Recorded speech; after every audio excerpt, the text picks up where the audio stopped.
Chapter 153. True fellowship between Enoch and the known Abidim.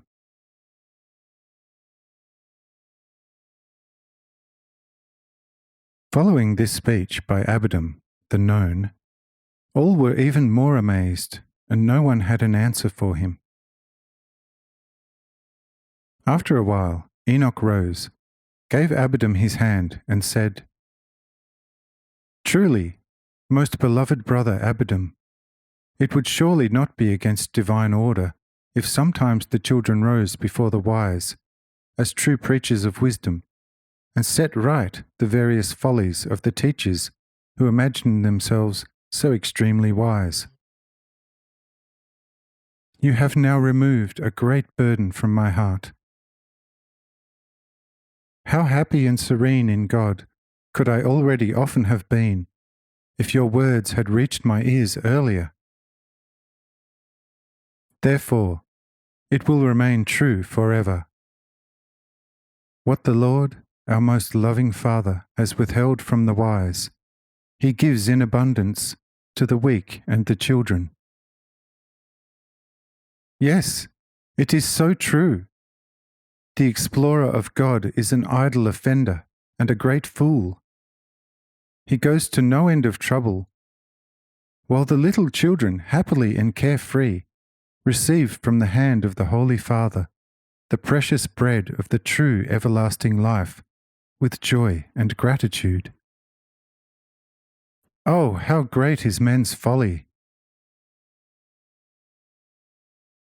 And the known Abidim added, "And, dear brother Enoch, not to forget my foolishness, for you know how things stood with me not so long ago. However, what I have now said is too obvious, brother, than that even a blind man should not have noticed it immediately. Still, I am in no way a teacher to you, but only you are mine in the Lord. Amen." And Enoch said to Abidim, "Brother Abidim, what do you still want to learn from me? Maybe a little folly to add to your freedom? Look, I myself am actually like you, and not for an entire earth full of wisdom do I want to give away even the least bit of love. Therefore, I have not ever spoken a word to someone following my own vain impulse. But whenever I spoke, I did this urged by the inner divine spirit, and afterwards often did not know what I had said, since it was not I, but only the divine spirit speaking through my miserable mouth. Look, brother, in this respect none of us has an advantage over the other. But now there is something that makes me a fool before you, and that is the fact that I often within myself pondered over the works of God and, according to your statement, rated them considerably. Now tell me and judge for yourself, which of the two of us has a greater or lesser advantage over the other, and is thus more entitled to be a teacher and a true example to him? Earlier on the way here, I have actually given you a lesson, but then I did not know you as I do now, and thus my lesson was a slight encroachment on the right of divine love. But what I then said to you was not in order to indicate to you as if I was more awakened than you, but I did it purely out of love for you. However, I now regret that I taught him who is for me a greater master of humility." And the known Abidim replied to Enoch, "Brother, do not make me sad.